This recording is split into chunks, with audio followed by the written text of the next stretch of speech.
កុំទាន់អាចយករថយន្តចូលជាមកមិនចង់អស់លុយច្រើនបាទប្រសិនជាម៉ាស៊ីនរថយន្តបងប្អូនមានអាការៈញ័រពិបាកដេរនិងស៊ីប្រេងច្រើនពុកម៉ែបងប្អូនអាចប្រើវិធីសាស្ត្រងាយៗនេះបានបាទដោយខ្លួនឯង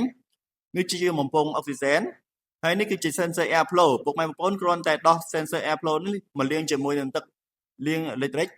រួចភ្លុំឲ្យស្ងួតដាក់ចូលវិញជាការស្រេចបាទមកដល់ពុកម៉ែបងប្អូនទិញភ្នាមចំណេញបាន$5,000ភ្លាមពុកម៉ែបងប្អូន Ford Ranger Vatra 2026បាទកំប្រើបានតែបន្ត10000គីឡូពុកម៉ែបងប្អូនឡាននៅថ្មីដូចខ្លាញ់គោតែម្ដងអូសចេញពីក្រុមហ៊ុនប្រើបានតែ4ខែឥឡូវលក់វិញខាត$5,000ពុកម៉ែបងប្អូនតម្លៃត្រឹមតែ48,900តែប៉ុណ្ណោះទិញពីក្រុមហ៊ុនតម្លៃ53,900បាទលឿនឡើងពុកម៉ែបងប្អូនណាមកមុនគឺបានមុនទេបាទចំណេញ$5,000ភ្លាមពុកម៉ែបងប្អូនទាំងគ្នាឈប់សិនមិនធំចំណេញឡាន5,000ទេនៅចំណេញគ្រប់ខាងក្រោយទៀតបាទគឺគាត់ដាក់តម្លៃជិត$1,000ទៀតបាទគឺរត់ខាងក្រោយបាទ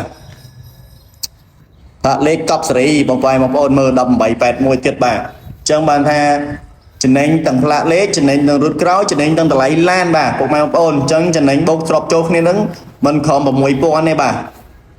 ហើយនេះប្រភេទម៉ាស៊ីន 2.0 បាទបានពងផ្លូវតែ$50តែប៉ុណ្ណោះបាទកម្រាលជើងក៏មានឬក្រោយក៏មាននិយាយទៅ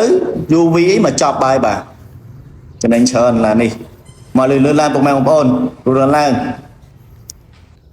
ចំណេញចិត្តបាន$6,000ទេបាទអញ្ចឹងកុំនៅយូរទៀតពុកម៉ែបងប្អូនទិញថ្មីខ្លាញ់គោលនេះធានាក្រុមហ៊ុនដូចតែគ្នាបាទអញ្ចឹងពុកម៉ែបងប្អូនមកលឿនឡើងអរគុណ